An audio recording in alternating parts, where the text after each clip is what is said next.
starts glowing, and the film starts rolling. You wanna be knowing what you might be in for.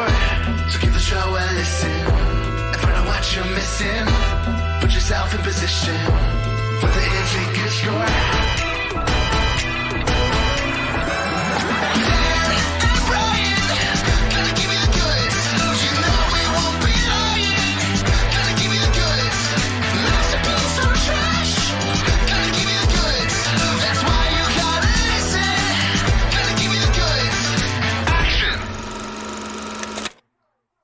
Everybody, and welcome to The Goods, a film podcast. This is Brian presiding over game night. Who else is here? Hey, Brian, this is Dan as usual, and we have a couple of other guests with us. It's a very special episode. Who else do we have here? Well, we have a returning guest, I think his fourth time on the pod, and that is my little brother, Will. How you doing, Will? I'm doing well. I think it's actually my fifth time if you put them all together. It's because it was Tokyo Drifter, They Live, In the Mood for Love, and the anime sampler platter. So yeah, this is my fifth time on here. Wow, good memory. Well, and then for the first time ever, real treat. Listeners have been waiting for this. The oft-mentioned, very beloved spouse of mine, my wife, Katie. Hello. I'm glad to be here. They said, Brian's coming over to play a game. And I said, cool, that sounds fun. And here I am. Well, welcome. I appreciate it. We needed at least 3 people to play one of these games, so I had to pull some strings.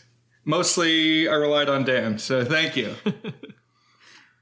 Because, listeners, we're very nearly to Halloween, and so for my big Real Deal Halloween episode, I put together something of a high-concept episode. This is VHS Game Night. So we are throwing it back to the narrow window of time in which people experimented making interactive films on VHS tapes. We were watching some trailers for them on YouTube, and there was a video for one to take place in the far future that was labeled with the scary distant future of 2021. Hydro Sub 2021. But the one that we have selected to start off with was a VHS game called The Rescue of Pops Ghostly. And we just sat down and we watched it because it wasn't very long. What would you say was the running time? 19 minutes, including the essential calibration screen that opens it, and then closing credits and trailers after the credits. Right, trailers for the other 4 games that ever came out for this system. Because this was a release for the Action Max, which was a very loosely, I guess you could call this a video game console.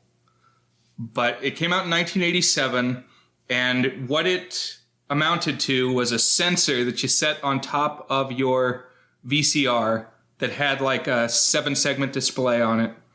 And the games were cassette tapes, of which maybe 5 or 6 total titles. And you put the tape in the VCR, and it's got this calibration screen. And then there's some narrative on the tape, which runs 20 minutes. And it's a VHS tape. So a recurring theme tonight is going to be, it plays out exactly the same every single time. It's never going to be any different. A tape is a tape is a tape.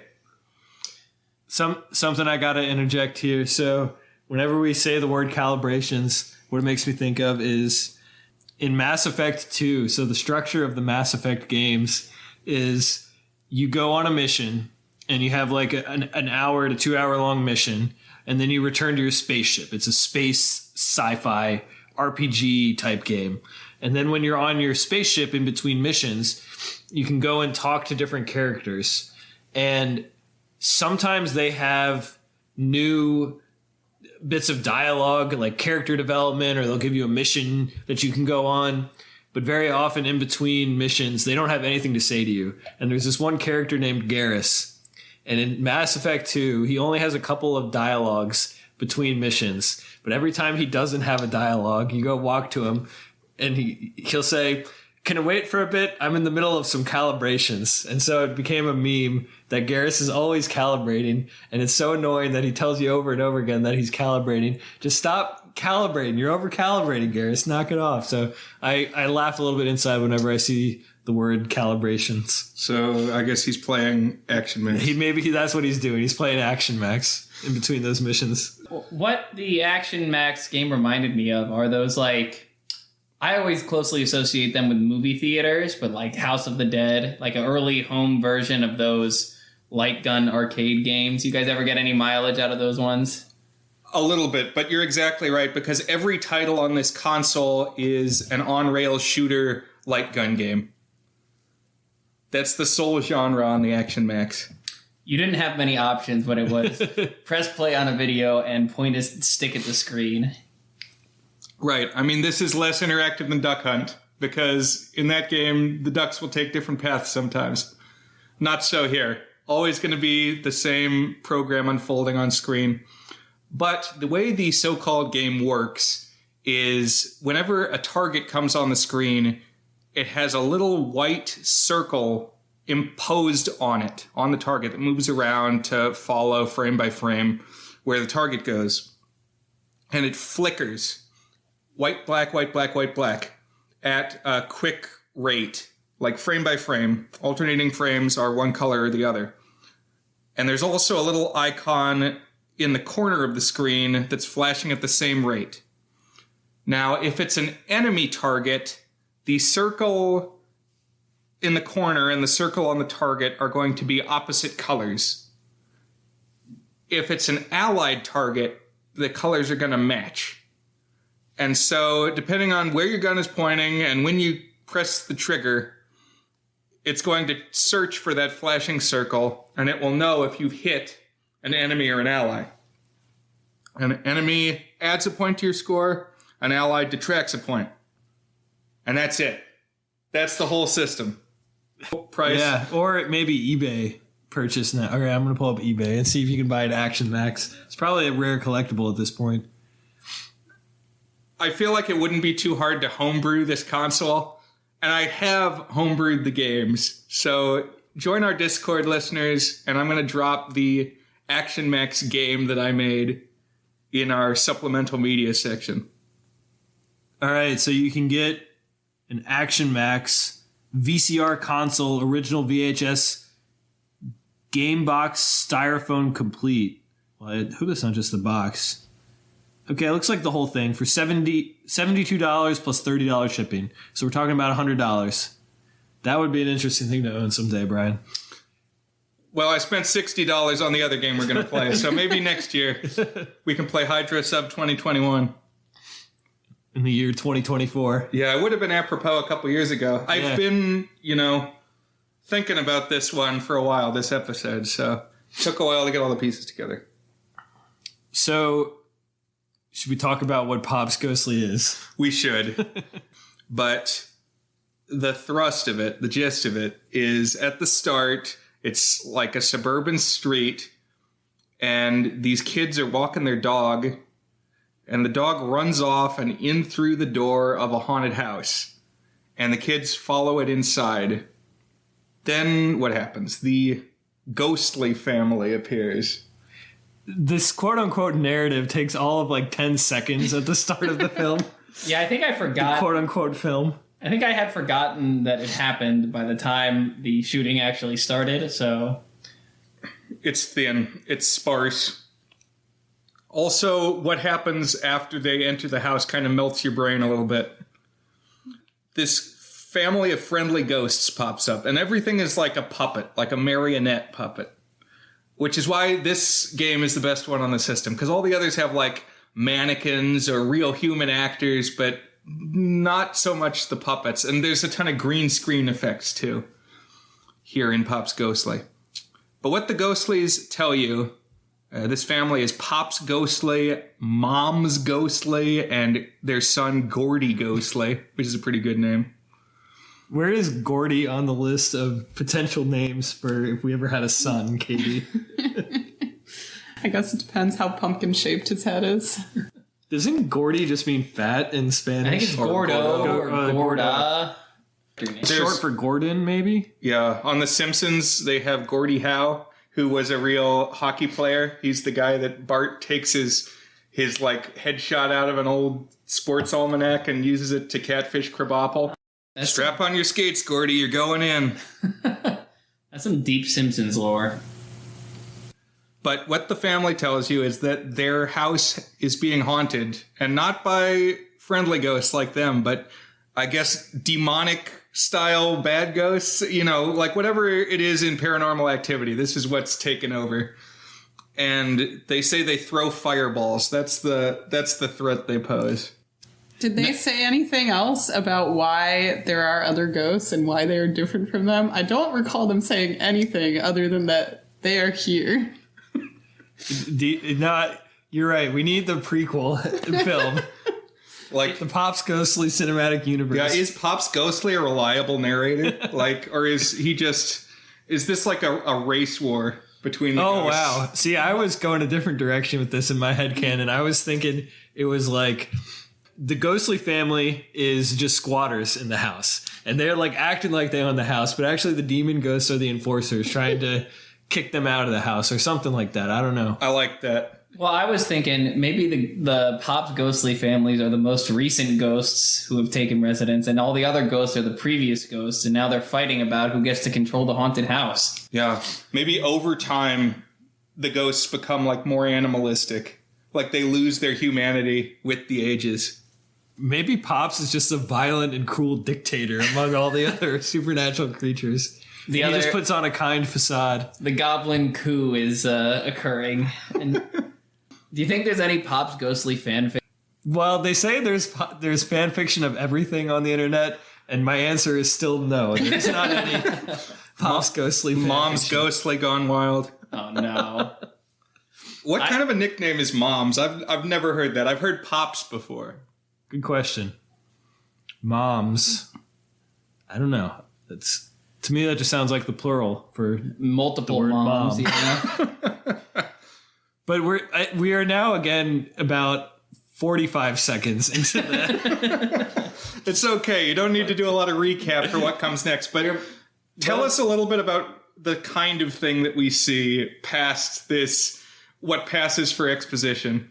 Sure. So we get this little intro segment, and then it just throws us into, I guess, like a tour of the haunted house, although the layout is kind of incoherent if it is indeed all inside the same house. But it's just these little green screen segments where we see like the background of like a creepy room, and then this really weird, I don't even know like what technology it is, of ghosts that are like half translucent, like double exposure, stretching and moving around the frame, and like something you would make in Windows Movie Editor in 2005, but this was done in 1987, so I'm not even quite sure how they did it. But it's just like these various horror creatures. Some of them are like puppets, like Brian said. Some of them are, I don't know, what are some of the other things that we see? Goblin skeletons. Yeah, strong representation from the Goblin faction. There's also these kind of hybrid skeletal ghosts that are ghostly but with bones as well. Mm-hmm. And the face. The CGI face. So Katie said when we were maybe 10 minutes into it, out of the 15 minutes of actual gameplay runtime, she said, tag yourself. And so we had to claim which of the supernatural creatures we would be if we were characters in the Pop's Ghostly universe. Like imagining ourselves as insert characters here. And so I took claim of the goblin head. He's this red head. Looks like CGI, might just be kind of plasticky or something. I don't know. It kind of looks like the front of a Chinese dragon. And it kind of comes up towards you and's got a grimace look on it. It stands out a little bit.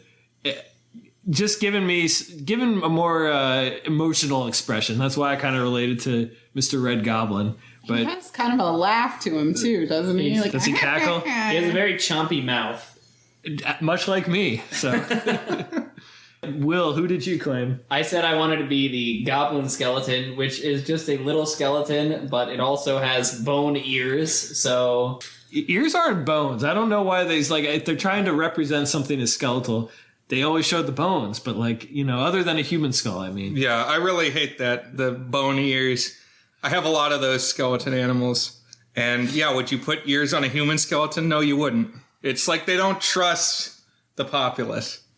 Are people not going to know that a horse skeleton is a horse if it doesn't have ears on it? To be fair, would you have been able to identify these small skeletons as goblins rather than little men or something like that if they did not have the spiky ears? I love this goblin skeleton. It's the best character, but Will dibsed it before I could get it. So I'm going to take goblin number 2, who is less skeletal but still does the floppy limb marionette dance. And yeah, these things just waggle at you all over the screen. They get closer, they get further away. Occasionally, they're edited in such a way that they're kind of interacting with the background. Like one runs up the stairs and it kind of disappears into the 0-point perspective. If you need some waggle factor in your life, I would say go hunt out the rescue Pop's Ghostly. 8 out of 8, waggle. Is it waggle? I tagged myself as one of the stretchy ghosts. Well, A, because of the stretchy effects that Dan was telling us about. But B, I really want to know, what is the beef here between the ghosts and the other ghost family? Who is the evil one?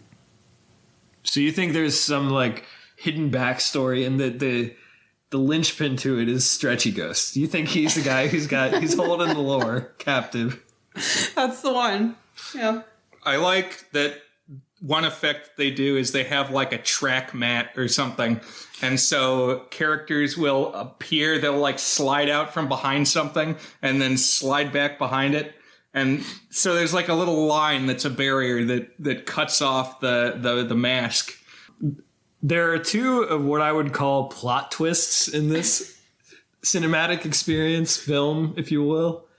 I'm not sure I will, but anyways, the first plot twist is, okay, we're in Spooky Land, all's going well. All of a sudden, we're in a black hole vector graphics tunnel flying through space. What the hell? I thought we were in a haunted house. Now, where are we now? I'm glad you caught that. When I watched this the first time, that blew my mind because you're going kind of on an upward trajectory up through the house. You start in the parlor and then you're going through the kitchen and then you go up the stairs and you're upstairs and then you end up in the attic. Where can we go from here? Suddenly you're in space. The other dimension, the semi-reality. Yeah. But there's an even better plot twist too. So you're in the liminal space between one attic room and another attic room for 60 seconds or something. And then now you're back again in another attic room. And here there's a bike. So we got to talk about the bike. Is this a plot twist? Okay, tell us what happens with the bike, Dan. So first of all, you see the bike, but you're not sure if it's a bike. You're just seeing the wheel. And so we were debating as we were watching, what's up with the wheel? Is it like a Sleeping Beauty spinning wheel where someone's going to prick themselves? Or then Will, what did you see? I said it's an upside down bike, I'm pretty sure, spinning on it. Because we saw the pedal. I said, I think there's a pedal to the right there. Yeah.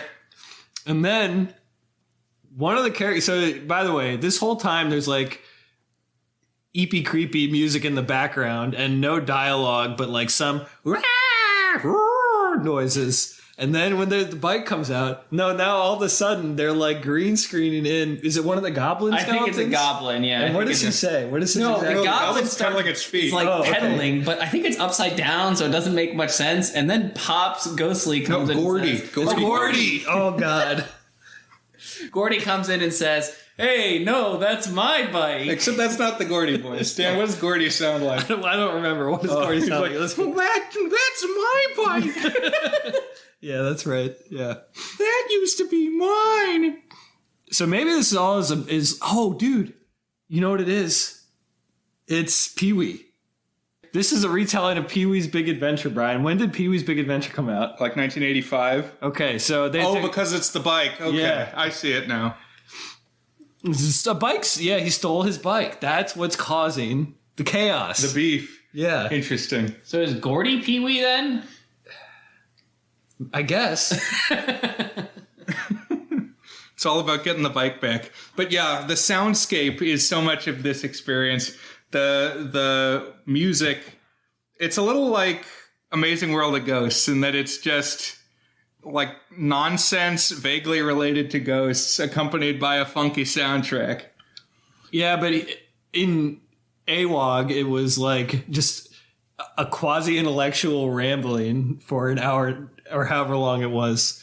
Here, it's mostly just noises, not much in the way of actual dialogue. But you're right in the sense that none of it actually like sticks to your brain. It just kind of comes in and goes out the other side. Right. We've talked a few times about things that wash off your brain, like after last season. And it's more like this washes your brain out your ears or something. But just imagine, if you're trying to picture what this is, 20 minutes of somebody like shaking a hand puppet in your face and going, Early on, Brian, you said that it's an issue, that it's the same thing every time. I don't find that to be an issue because the only thing I remember from the 20 minutes is the bike. So if I watched it again, it would be almost a new experience. Completely fresh. Yeah. I love when they just forget to put a target on something. So like a puppet goes flying by and there's no circle on it. You can't get any points or lose any points if you shoot at that thing. That's a non-combatant in the Pop's Ghostly Civil War. That's the medic. Yeah. We don't want to violate the Ghost Geneva Convention and start shooting at ghost medics. All right. I think we got through it, guys. Okay. Until I track down another Action Max game. But we do have more to discuss tonight. So do we want to think about is Pop's Ghostly good, or do we want to jump into the game? Yeah, we can do that. We're gonna rate. What's it called? The Rescue of Pop's Ghostly? The Rescue of Pop's Ghostly. So are we actually rescuing Pops? That's a good question. You're liberating him, I would say. From liberating his house, but okay. Yeah, it's more about like we're the exterminators.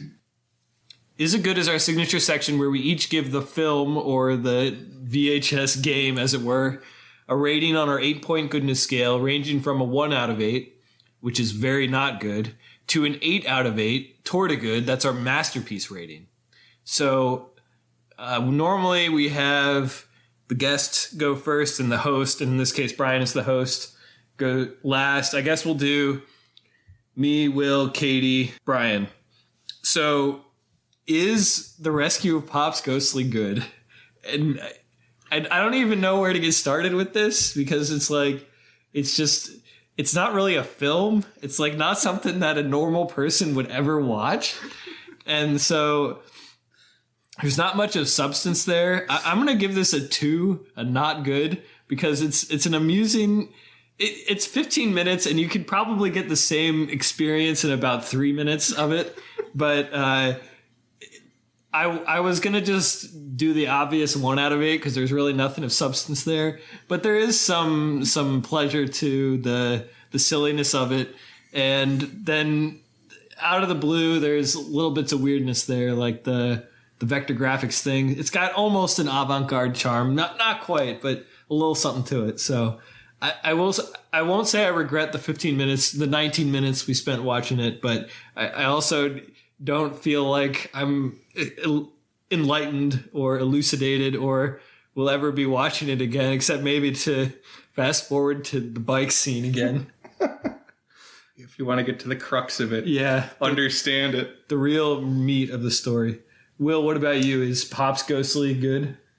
I'm in a pretty similar space, except I kind of put a little bit of value on it as a time capsule only, because it's a very, very specific, like, there's video games, but not really kind of place in history where you've got the VHS games and stuff like that. And there's something humorous about the fact that you just press play and point a stick at the screen until you're done.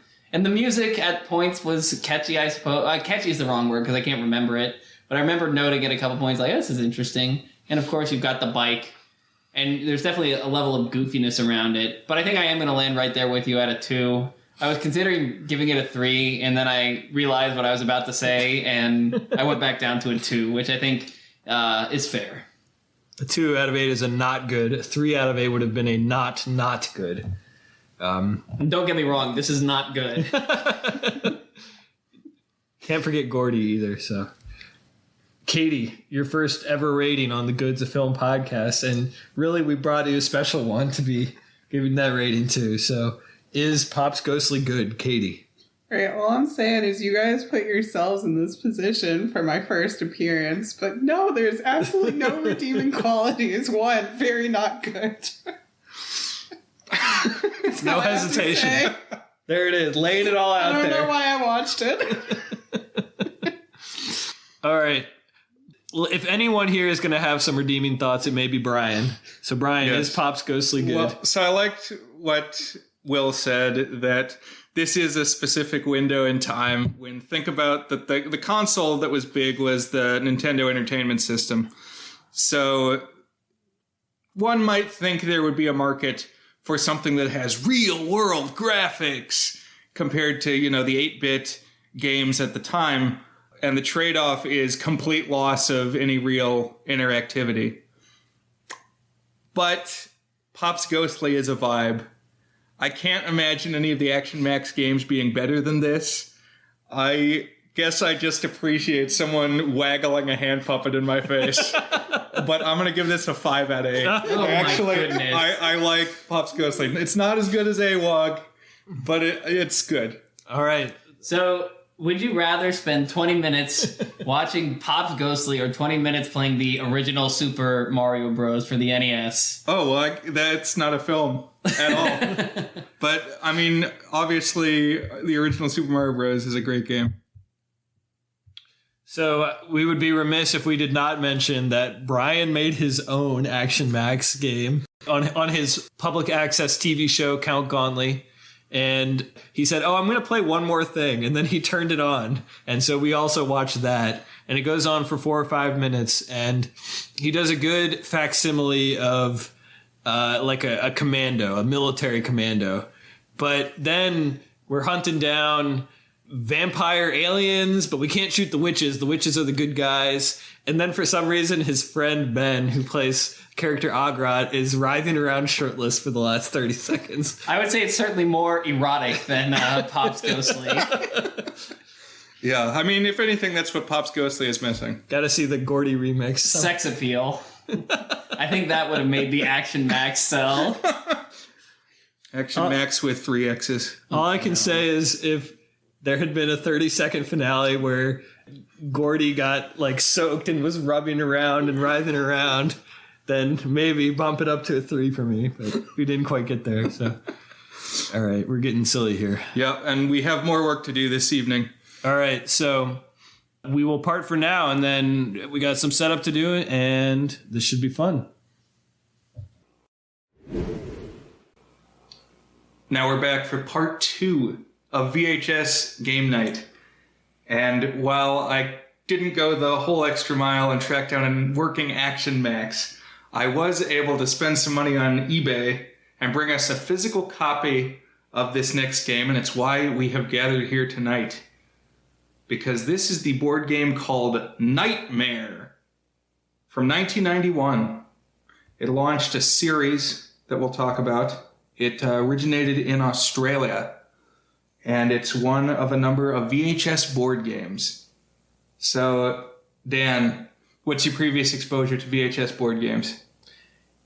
Pretty much none. I guess my biggest exposure is that they were lovingly tributed / mocked in a Community episode. And of course, Community is one of my favorite shows. So that would probably be the extent of my exposure. I don't even know if I knew they were a thing before I saw that episode. But what about you, Brian? Well, that episode of Community is a big milestone for me as well.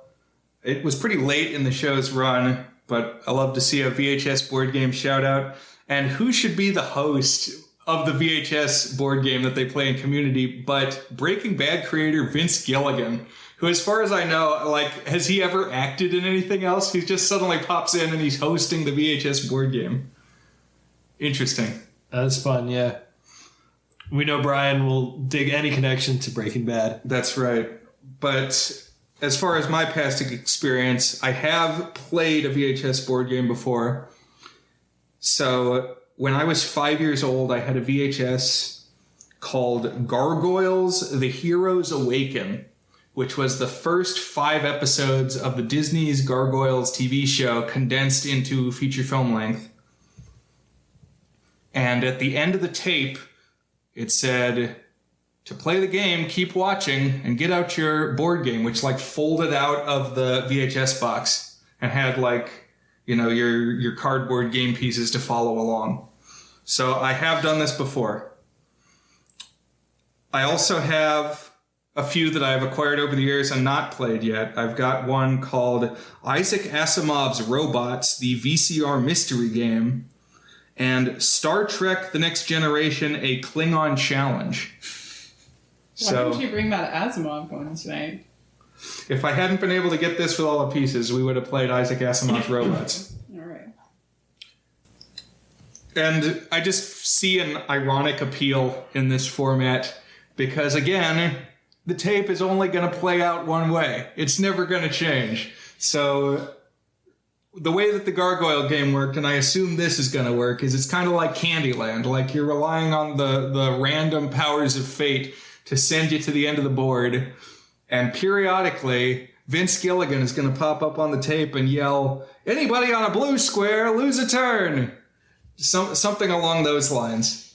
We're basically using a clock like a die or something. Brian, tell us honestly, how many times did you watch the video to memorize all the cues so you can beat us? To be ready. The ringer. Yeah, I'll be like one of those carnival performers, who can tell you what's in your pocket.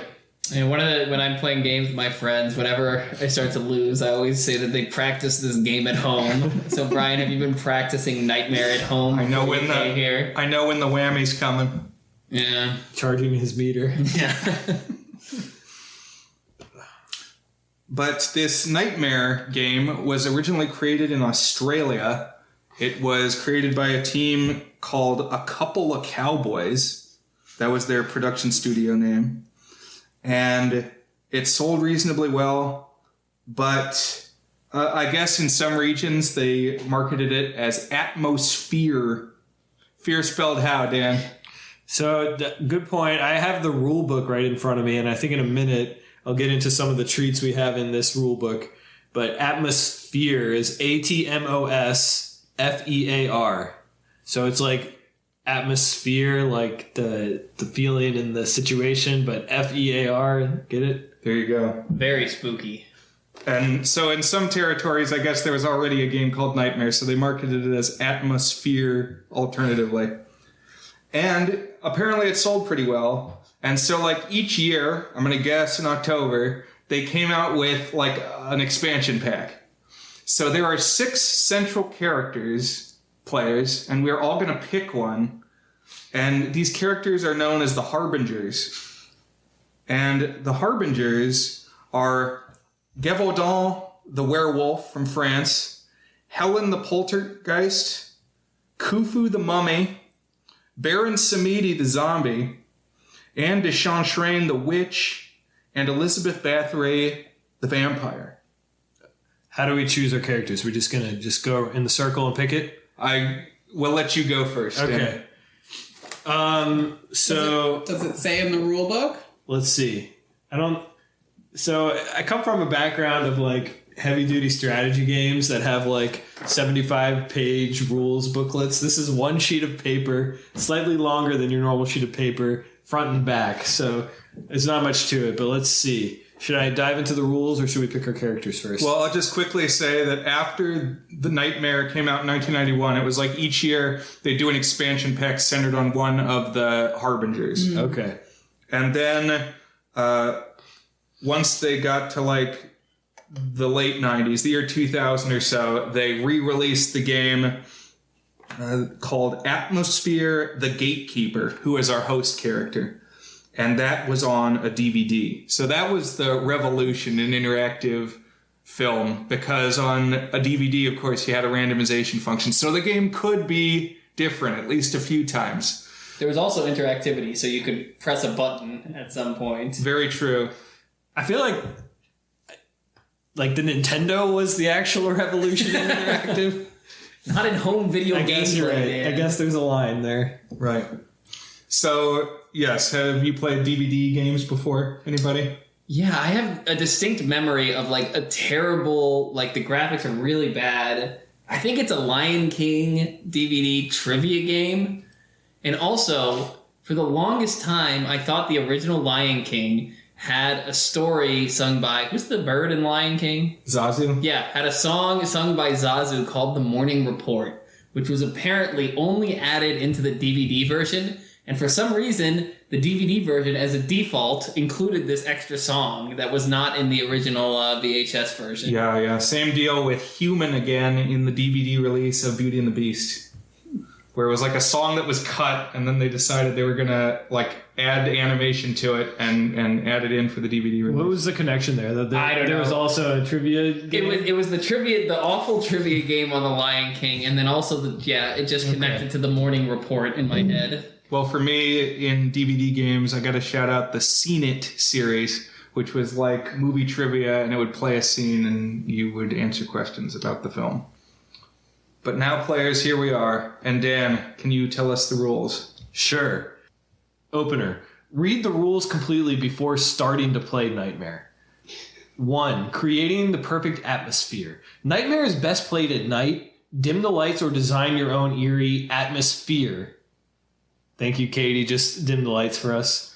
The volume on your TV must be turned up as loud as possible to maximize the gameplay. I don't think that doesn't stand up to scrutiny. To maximize the gameplay. Maximize your gameplay. Unless like eardrum damage is the gameplay. The VHS tape has been recorded in hi-fi, and if your video machine has a hi-fi switch, ensure that it is on. If your VCR is connected to a stereo system, use your system for additional sound. Ooh. The object of the game. Nightmare is a board game controlled by a videotape. Once you insert the tape in your VCR and press play, the game begins. It is a race against time and against the game's host, the Gatekeeper. Once you press play, you cannot pause or rewind the tape. The Gatekeeper considers it cheating and wins the game by default. The aim of the game is to collect all 6 of your character's keys and then race to the center of the board, the Nightmare Square. You must land on the Nightmare Square by exact roll, wait your turn, and attempt to roll a 6. When you roll a 6, take the top Nightmare card. If it is not your greatest fear, race to the VCR machine and press stop to win.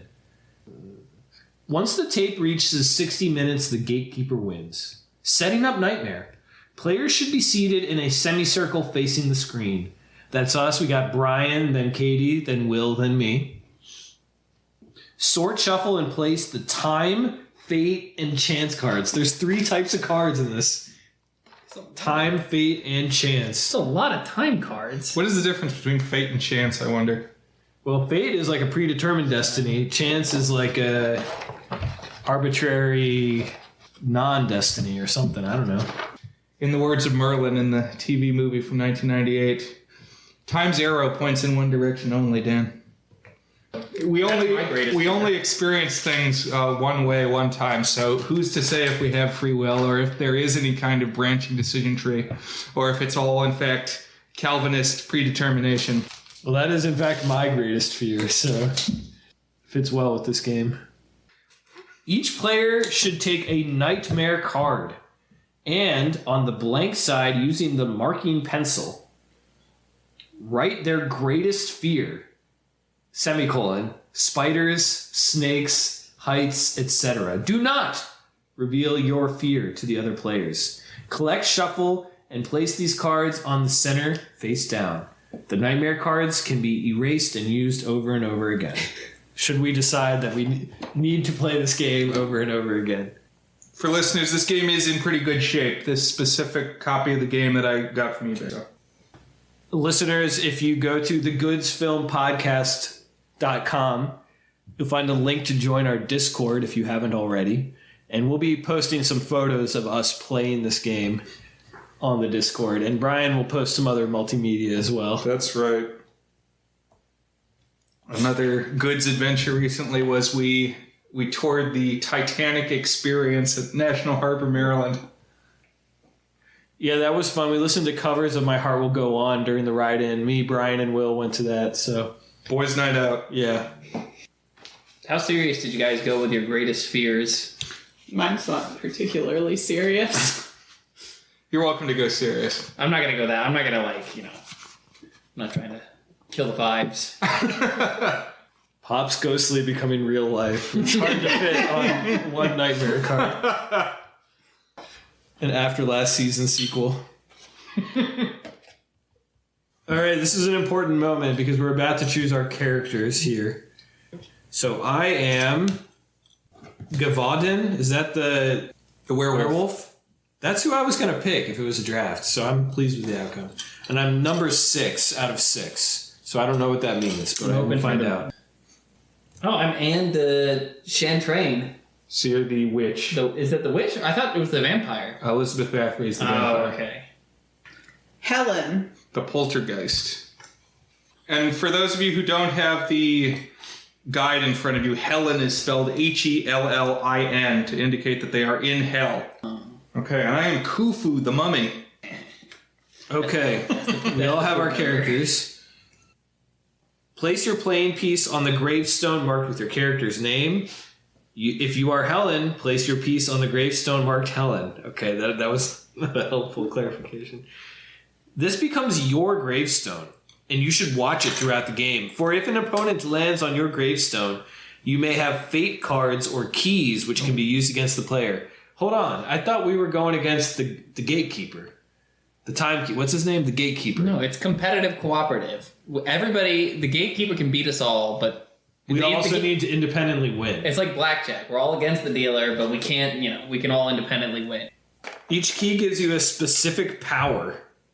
And the more keys you collect, the more powerful you become, just like real life. Just on the subject of growing power, one of my favorite ever Gauntlet lines is we did an episode that was a documentary after the first 30 episodes and interviewed the different cast members. And Teddy of Buzzed On Movies was talking about how by this point in the show he had become Santa Claus. And part of his lore was that there were many Santa Clauses. And he said that he was at war with the other Santas and would consume their hearts to absorb their power. With a straight face. And every time I consume a Santa heart, my powers grow. And I do intend to become the king of the Santa Clauses. All right.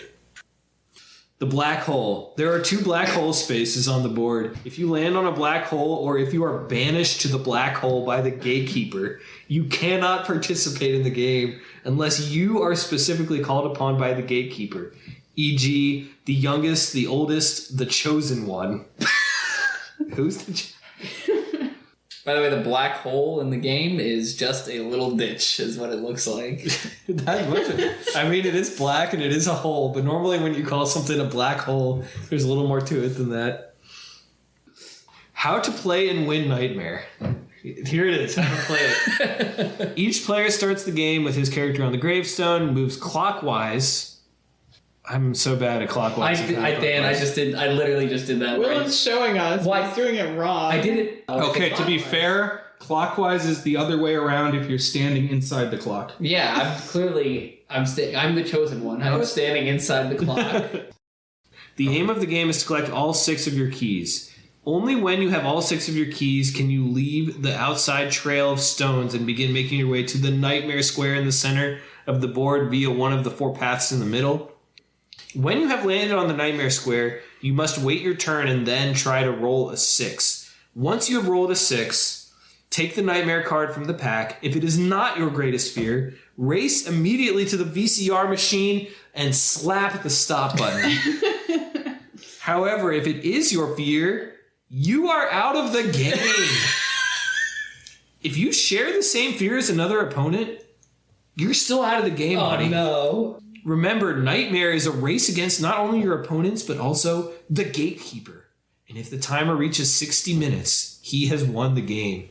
The Gatekeeper hosts the game, in scare quotes. If he calls your number... Are you scared, Dan? A little bit. If he calls your number or your color or catches you just about to have a turn, you must answer out loud, "Yes, my gatekeeper."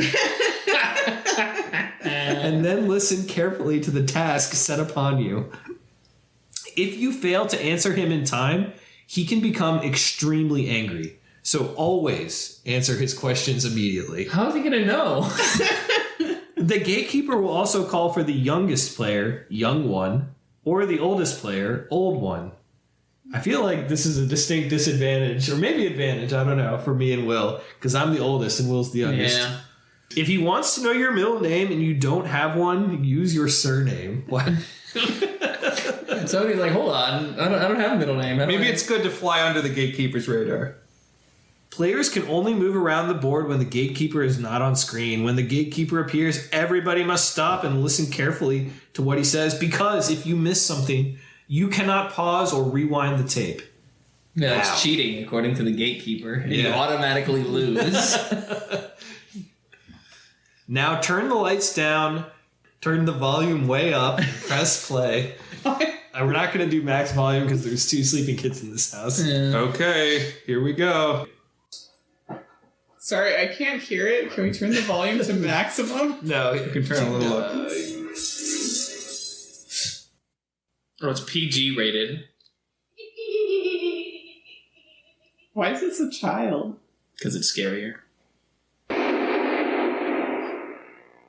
You want to play the game? Yes, gatekeeper. My game. By my rules. The Gatekeeper! I rule this game. You have all been stained with a color and marked by a number. Well, that's gotta follow you. If I call your number or your color, you must answer. Yes, my gatekeeper! You fail to answer yes, my gatekeeper. When I call your number or color, you will be punished. This dude rules. Punish one. Red. Yes, you! Yes, my gatekeeper! Say yes, my gatekeeper in time. What is this accent that he's got? A bad Put TV your accent. mark to the closest black hole. But I said it in time. You did. This makes me think of the Potion Master Brian. Oh, yeah. Right. The one who holds the highest number. Why me? Answer me! Yes, my gatekeeper. You will be the first Okay. to roll the dice. All right, here we go. 3. Clockwise. Take a key if you are 5. I am 6. All right. 5. Alright. And you can't go up the middle path until you got all your keys, right? Right. 1, 2. Who stands next? Who is just about to roll the dice? Me. Answer me! Yes, my gatekeeper. If you fail to answer yes, my gatekeeper in time, you must roll a 6 before you can play again. Well, luckily I did. That was it? This accent reminds me of Palpatine from the prequel trilogy. I was going to say he's the guy in the sketch of I Think You Should Leave at the focus group. You know, Oh my god, he admitted it. Oh my god, he admitted it. That guy. Anyways. If Helen lands on my gravestone, I toss a coin.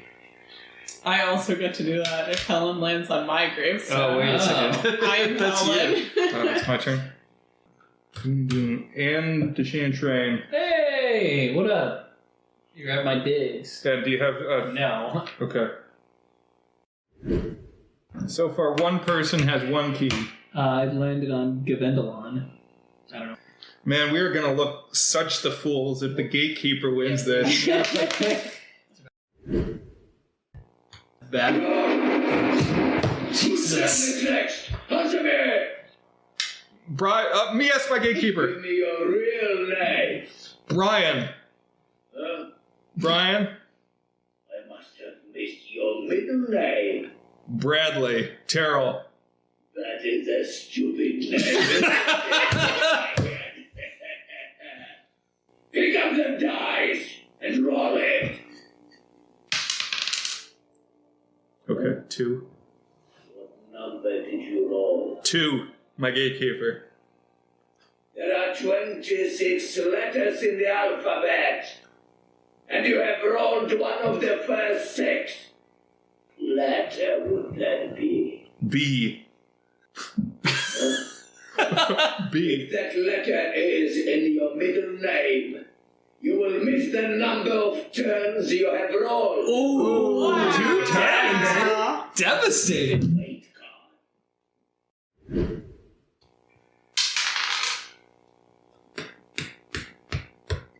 More than a sixth of the way through the time, and 2 of us have 1 key each. Release you from the black hole in time for a game of my choosing. All right, it's game time. Let's be quick about this. All of you will now take a turn to roll the dice, and the one who rolls the highest, the chosen one, will play Okay. till Brian's the chosen one. What did you say? Wait, whose turn is it? You have to Dan's turn? answer. If he calls for the chosen one, you need Oh, to. You're now the chosen. You're chosen one, Cool. henceforth. All right, great. you, the one whose turn it is next, answer me. Okay. Yes, my gatekeeper. Pick up the dice. Now, roll it. What number did you roll? 6, my gatekeeper. 6! Roll it again. Okay. 2. What number did you roll this time? 2, my gatekeeper. Now, roll it again. Okay. Yes, my It's gatekeeper. lucky. 5. Give me the number. 5. Now, add all 3 numbers you rolled together. 6 plus 2 plus 5 is 13. If the total is more than 12, Yes? receive a key. Hey! Well, good work. 3. Oh, I'm in the black hole. First one in the black we had a guy in the hole. black hole. You, the one whose turn it is next, answer me! Yes, my gatekeeper. Tell me, who would you like to see banished? Dan. Which one of your opponents? It's Dan. You think real hard about that one. Done. That player is banished to the black hole! Where are you? You're black? Oh, man, I gotta go to the black hole. How do you get out of the black hole again? There's a spot, and there's a couple of things you can get. Whose turn is it next? Answer me! Yes, my gatekeeper. You're going to wish it was Oh, it. shit. Roll the dice. 1, my gatekeeper. What number did you roll? 1, my gatekeeper. That is the number of turns you are going to miss, you maggot. Wow! You maggot. You banished. Okay. You banished. It's too bad I already have a Halloween costume. Otherwise, I'm definitely would be the gatekeeper. I'm going crazy right now. Will is currently the only player playing the game. Where the rest of us are banished to the black hole by the jackass gatekeeper. Oh, don't let him hear you say that, Dan. Is Kufu, is Kufu in this game? I'm Kufu. Right, okay.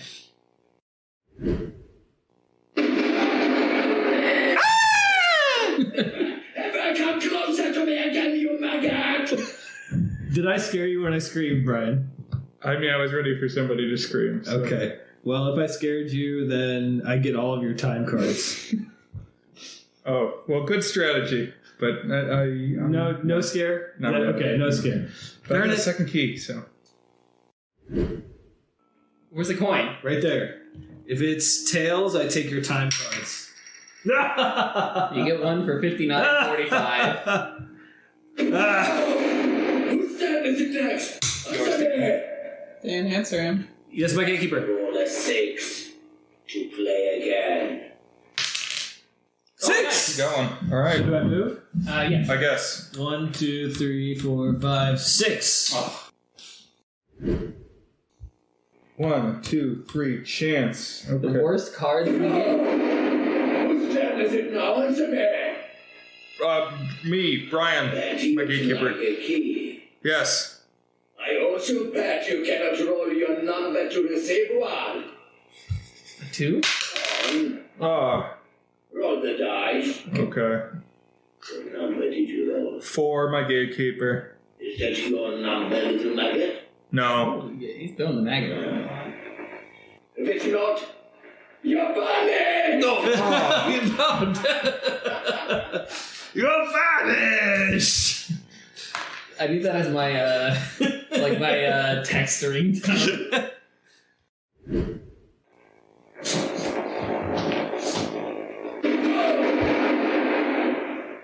To play with the old one now. The old one, that's me. Find out who is the oldest. The oldest. The one you all pity. Yes, my Who gatekeeper. is the old one? Answer me. Yes, Or my- be banished. Yes, my gatekeeper. 17. Time card. I take all 20, your fate 20. cards, and I have a message for you from the gatekeeper. He says, "Don't waste time reading this, old maggot." 20, go! 24. 26. 31. 4, 4, 4. Yeah! Yes. 31 plus 4 is 35. Thank you, gatekeeper. Stop! Did I start with you? Okay, yeah. What do you get? You give me all of your time cards. Okay. Oh man. But do I finish my turn now? Yeah. 3, 4, 5, 6 time card. All right. Receive a key. Yeah! You have 6 keys. I have 6 keys. I have 6 keys. So that means that when you get to the branch, you can go towards the middle, right? Yeah. 6. What is this music? 2, 3, 4, 5. It's like it 6. knows that you got Okay, 6. I'm on an X. You're the one who stabbed the dissonance. Answer me. I didn't move my thing. Yeah. Yes, my gatekeeper. Look at me. I- Do not turn away from me. I'm looking at you. You will stare down deep into my eyes and keep I'm staring. looking at me until I fade away. Don't blink, maggot. If you blink just once, you show me. Was not prepared for this. I'll take a key from you. The flickering is pretty rough. Maggot, I'm watching you. I see you. Peekaboo. I can't. The flickering is bad. It makes me want to blink. Little maggot. How is he still there? I don't know. It's pretty rough. Can I play while this is going? No, I need to move my thing. I think I rolled a 6. Somebody moved me. What is this? Is this what number is this? 6. You did?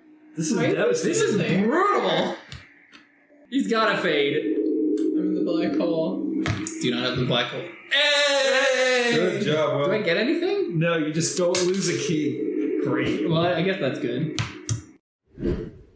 All right, I'm getting close to the finish line. Wait, One I need to away. land on it. Yeah. So I need to roll a Maybe 1. we'll 1 next time. So, listeners, I'm on the final track. I'm 1 square away from Nightmare. It's all up to Dan. Dan's our hope. 1! I'm on the Nightmare square. Okay, so you draw So a now- card, right? No, I need to roll 6 now to draw it. All right. Demand you roll a 2 before you play again. 2. Who needs Oh, to roll a 2? you do. You're good. Okay. If I roll a 6, I can take my Nightmare card. All right, so if I draw my fear, then I lose. And if I draw any other fear, I win the game. Good. Good. Good. Boredom! That is not my greatest fear. I am the winner? Is there, do I get a thing? What does it say? What are the terms? Race immediately to the VCR and press stop to win. Slap stop, Dan.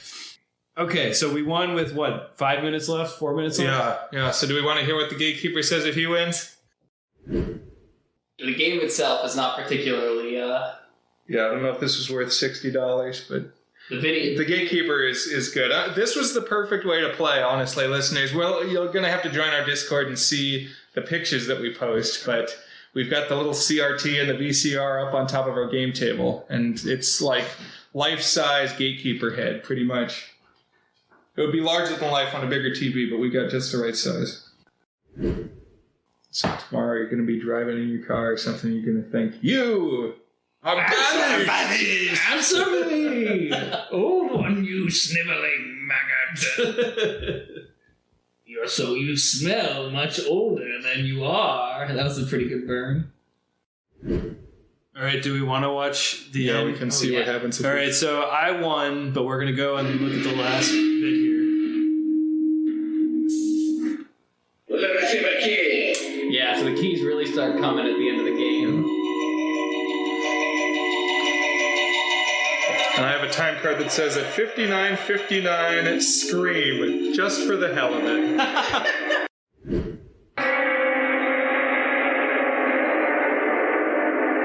How many different accents does he have? Is it just the same one? Or is it like... Designate. The cards are on the table. I'm erasing the bets, and you are going to play some poker. I think Tommy Wiseau must be from wherever this guy's from. Do you understand why? Do you? You lose all your keys. What? You were going to lose anyway. There's a what? A card? Open, little bucket.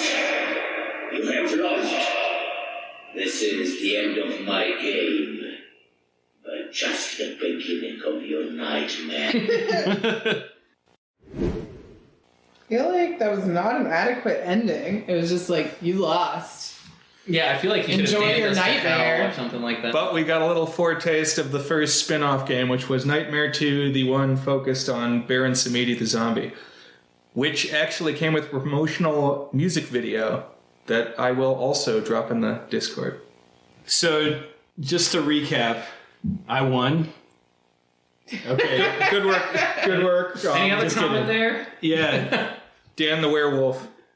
So that was a little more involved than what Pop's Ghostly, I guess. I thought it was fun to play, even though I deem the board game mechanically insufficient. The best mechanic is the time cards, where you have to do things at certain times. And there's a huge stack of them. How could there be that many actions to do throughout the game? And they're very heavy towards the last chaotic minutes. Yeah. Like, there were a ton of 59-45 cards and, like, 59-50 cards, and they would just stack on top of each other. So it would say, at X time, do X thing, but we all had multiple cards in the last minute. Like, mine was like, scream, and if you scare someone, take an extra turn. I don't even know if you actually have time to take another turn in those last 15 seconds, 30 seconds, whatever, but...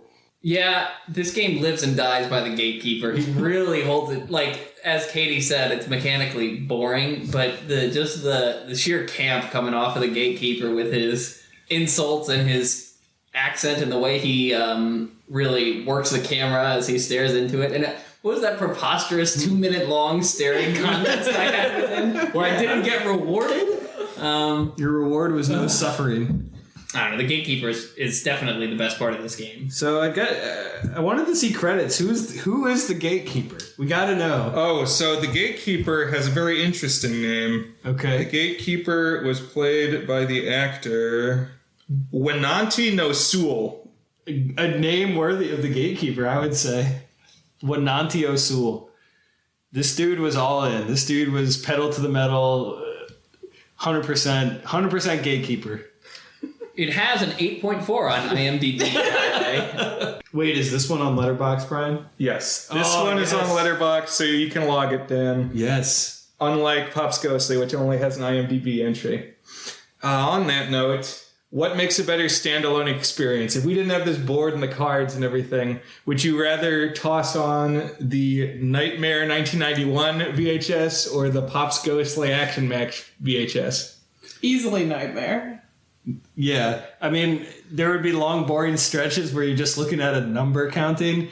But, like, if you skipped the clock things and just fast forwarded through to the Gatekeeper portions, or even just left it on in the background and just had the Gatekeepers shouting at you and calling you a maggot every 2 or 3 minutes, definitely would be a fun way to spend a Halloween party or something. Yeah, I think this would be good at, like, I can imagine turning this on in, like, a college party and making some kind of drinking game out of the numbers system. I could see it probably be pretty easily twisted into a a good game for like a pregame or a Halloween party, something like that. Yeah, if you had like a projector to show this video on a big wall and just have the Gatekeeper's head the size of your wall, that could be entertaining.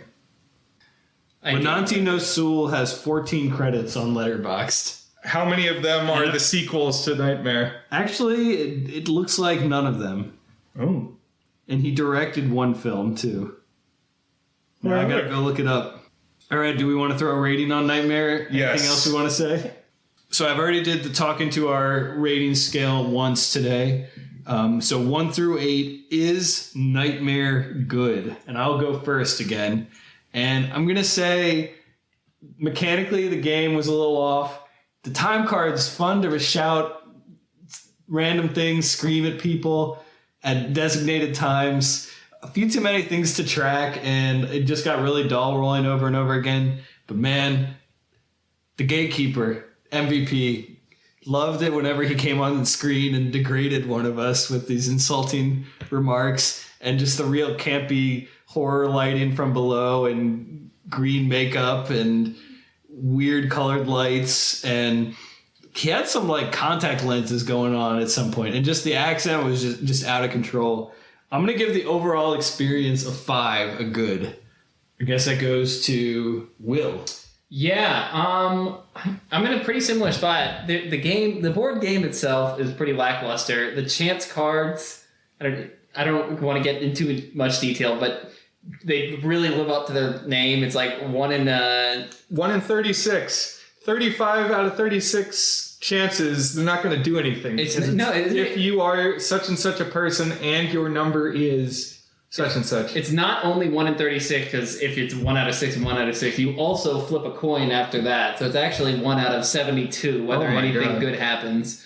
And a lot of the fate cards, there's a lot of stuff to keep track of. So the board game itself, not great, but there is something delightfully fun about the Gatekeeper that's pretty hard to deny. I'm kind of straddling between a 4 and a 5 here. The board game, if you're just looking for a fun, goofy time, I think it's probably a 5.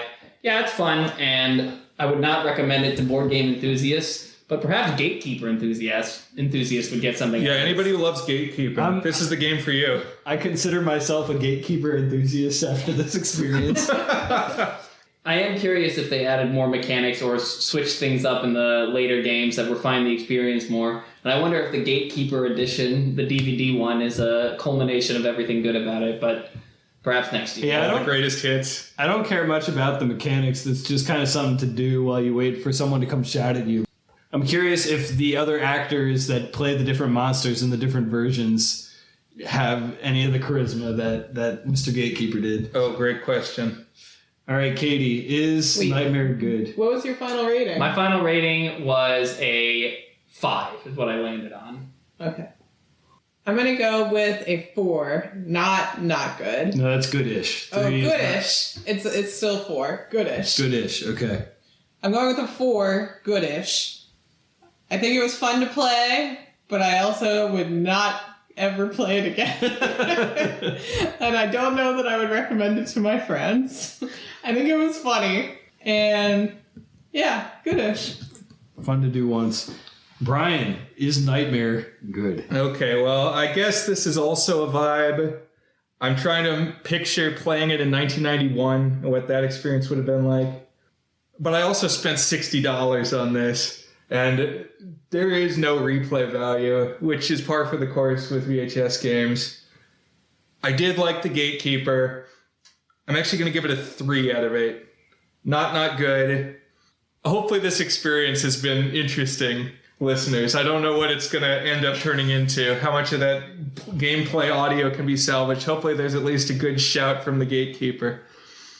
But I want to thank you all for playing. This is one that's been in my mind for a bit, and I finally got all the pieces together. So, this is a Halloween game night. Huzzah! Huzzah. It was definitely a fun experience, so I also say huzzah. I did not meet my greatest fear of boredom. Oh yeah, do we want to share what our greatest fears were? Well, mine and Will's were pretty similar. I said dying alone. And I said dying unfulfilled. I said Calvinist predestination. And Katie said boredom. So those are each of our greatest fears. Yeah, as we record this, we're like 5 days away from Halloween, so we got the final minutes ticking away. The time cards are flying fast. Boom! Ah! If I scared you, I get all of your time cards now. You are banished to the black hole, maggot. Bye, guys.